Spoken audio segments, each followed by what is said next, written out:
Nabilaukan umano ang 11 years old na batang atleta mula Lamitan City, Basilan. Ito ang ibinahaging impormasyon ni parang Mayor Kahar Ibay sa pulong sa pagitan ng mga miyembro ng Education Committee ng BTA Parliament. Okay. So, mayroon tayong hindi magandang balita na yung isang athlete from Basilan, the cause of death is respiratory. So, beyond our control.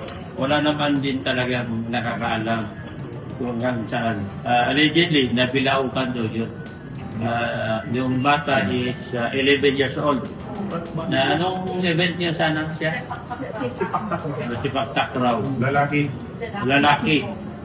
So, nobody to be blamed.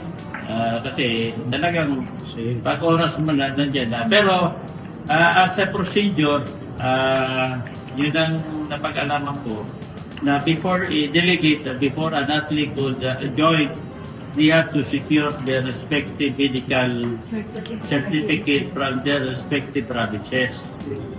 So, yun, siguro, talagang nagkataon kasi hindi naman siguro siya ipadala dito kung wala siyang proper mga documents like, for example, medical certificate. So, dito sa munisipyo, we have prepared a lot before the activity. Nagmanton na kami as to the supply of water kasi hindi naman lahat ng munisipyo ng Para may tubig, pero yung nasa landasan may community water system sila.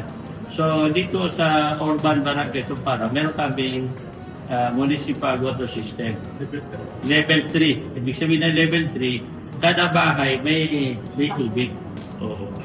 Pero minsan, sa dami ng mga athletes, sa mga CR, expect na yan na mahabang pila kasi syempre, yung eskwelahan is intended for the pupils, hindi talaga yung volume na marami. Pero nevertheless, yung ating Bureau of Fire Marshal, 24/7 o ano ba tawag, 24